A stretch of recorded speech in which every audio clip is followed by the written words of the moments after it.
Hey everyone, welcome to the Sweater Weather Sampler Sewalong of 2025. My name is Emily. I am also known as Patchwork Revival. Formerly, I was Dreamland Quilting. I've gone through a little bit of a rebrand. I have a podcast under Patchwork Revival, so I'm just keeping it all simple. I'm here to share some general information, some opening remarks, some tips and tricks about the sampler that'll help you find success throughout the entire sew along. If you haven't joined the sampler yet and you are interested, there'll be a link below. The Sweater Weather Sampler is a sew along that's open to quilters of all skill levels. We're here to give you the opportunity to try new techniques, to meet new designers, and find a really engaging community by offering you a new pattern every week for 9 weeks. Each pattern is going to be written as a standalone mini quilt. So, what you'll notice is that the fabric requirements on each pattern are going to be a little bit more than what you're actually going to need for each block. Um, that's because we have gone through and we have made a master list of all fabric requirements that will encompass your ability to make every single block for an entire sweater weather sampler quilt. So if you're sewing along with us, refer to the master document that comes in your welcome email.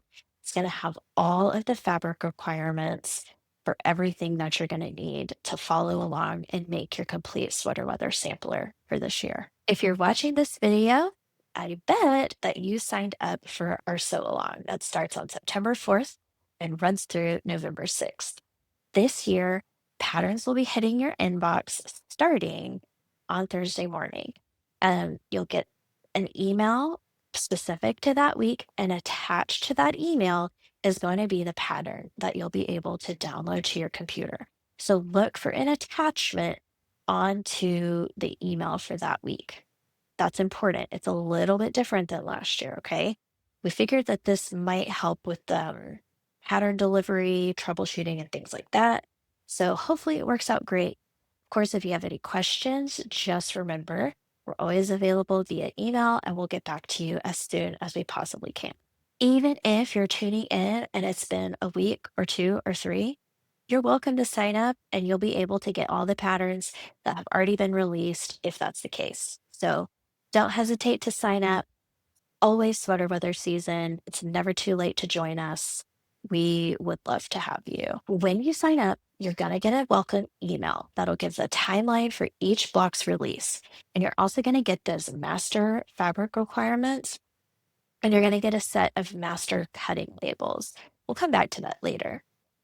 The master fabric requirements assume that you will save your scraps from each block to the next. I'm about halfway through making my blocks right now. These are some of my yardage leftovers that I have. These are some of my scraps that I have. All kinds of scraps. Um, Even down to tinies, okay? You actually might be able to use this in a later block. Save it. Just keep it. Get you a bag, a box, a bin, whatever you need. Keep these here to reference and to use throughout the sampler. My technique is that whenever I look at the cutting instructions of a next week's pattern, I immediately go to my scraps, see if I have something big enough, and if I do, I use that. Another tip that's been really helpful in years past is if you're looking at a pattern and you notice, this one only needs one 5-inch square. Can't quite get it out of my scraps. I would recommend is going to your yardage and cutting only that 5-inch square if possible. Don't whack a whole 5-inch width of fabric from your yardage. Um, that'll just leave the rest of your fabric untouched, and you'll be able to get bigger cuts even later in the sampler as you might need. One thing we did this year, also a little bit different from years past if you've sewn along with us before, is this year we've made a list of cutting instructions for a couple of bigger pieces. I think there was about 5 or 6 maybe pieces for fabrics that need to be cut in bigger pieces in patterns that come later in the sew along. We wanted to make sure everybody was going to be able to have big enough scraps or remnants of fabric to cut those larger pieces in blocks that are released later in the sampler. So be sure you reference that and cut those particular pieces earlier in the sampler so along rather than later, just to make sure you have plenty of confidence that you're going to have enough fabric and not have to stress about that. Now, organization for each pattern is key. And this year, we've come up with a way to help you do that efficiently. The nice thing about each of these blocks being a cohesive design is that each fabric is going to be referenced using the same nomenclature. So, fabric A for week one is fabric A for week two, three, four, etc. You get the point. Most of these patterns are going to have cutting labels where you can get a little piece of paper, you cut them out and you can label your cuts with those. I found myself after a couple of blocks really regretting that I had thrown the previous week's cutting labels away because I actually was using them. And I didn't like having to spend the time to print them out, cut them out all again. So, what I did is I started saving my cutting labels. And it just so happens that we have seven fabrics, A, B, C, D, E, and F, and a background. So I got a jumbo pill organizer. Um, I started Sunday. I mean, I could label these, but it's just been a little bit hectic, and I've been really excited to get started on my blocks. So I just have A, B, C, D, E, and F in here, background here. And now I just keep all of my cutting labels here. Whenever I need a background one, I go in here and find it. I have them all here handy and ready. So you have a master cutting label list. You're not going to use every single label for every single block, but you should have enough labels that you'll be able to just kind of keep on, use them throughout the sampler. If you want to print them on cardstock or something like that, that's a great tip. Just keeps them to be a little bit more durable. But plain paper works fine, scrap paper works fine. I thought this was one of the smarter things I came up with this year, so I'm pretty proud of it.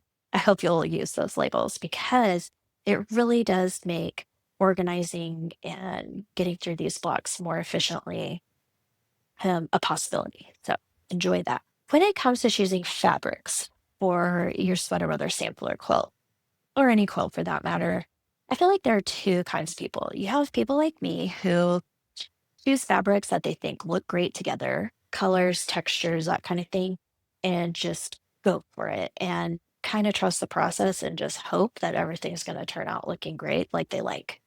A lot of quilters really like to plan ahead. They like to know what their color placement's going to look like. They might pick their colors, but not really know if they want to use this one as fabric A or B, that kind of thing. We have partnered with Quilt Inc. this year again to bring you guys the opportunity to make a digital mock-up for your project. So quiltinc.com is where you'll be able to find um, the sweater weather sampler and be able to color it. I'll link that below. You will want to make a free account on quiltinc.com because that will allow you to actually save any of the mock-ups that you made that you like. And when it's saved, you'll be able to reference the particular colors, brands of fabric that you used to make that digital mock-up. We all really like it and really enjoy it. It's totally free. I do recommend that you make an account for free. That way you'll be able to save your mockups. The other cool thing is that you'll be able to see other mockups of the same project that other people have made. So you can kind of gather some inspiration and things like that. Another tip that I have, and one of my favorite parts about the Sweater Weather Sampler Sew Along, is that this is an incredible chance to find a quilting community. We have quilters from all over the world and all experience levels that have joined us every year.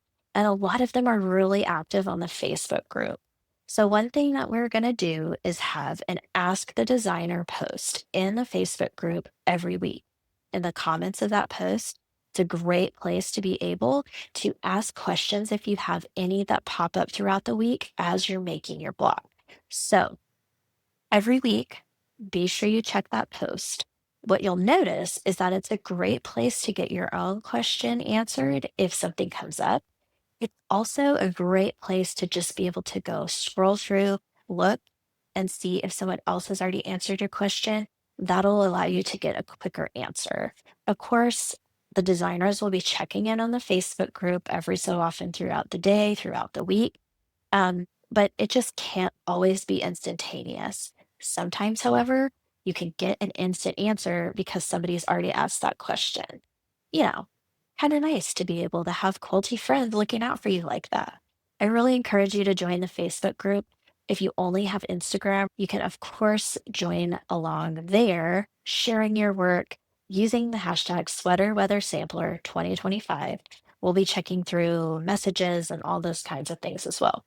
But again, best place to get a quick answer is going to be on that Ask the Designer post every week in the Facebook group.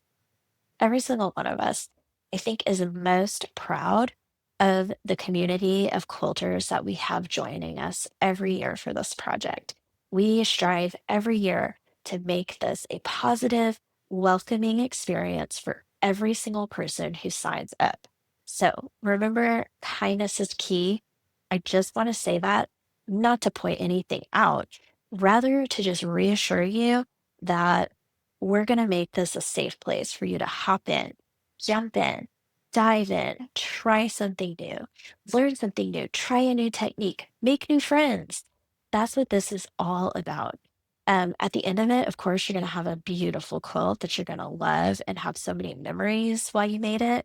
But you're also going to realize that you were part of something bigger, a quilting community. You learned new things, you made new friends, and that's what this is all about. Please remember, this is always about having fun. That's like my number one tip. Have fun. Enjoy the process. Remember, quilting is about progress, not perfection. It's about community, not competition. And sweater weather is a great way to put all of that into practice. We're so glad you're here sewing with us. I really can't wait to get started on sweater weather 2025. Um, Sign up today if you haven't and you're interested. Keep an eye out for your welcome email where you're going to have all those fabric requirements, all those resources. Remember to join the Facebook group if you're interested. Most importantly, have fun. Can't wait to see you out there sewing along this sweater weather. I'll see you soon. Bye, y'all.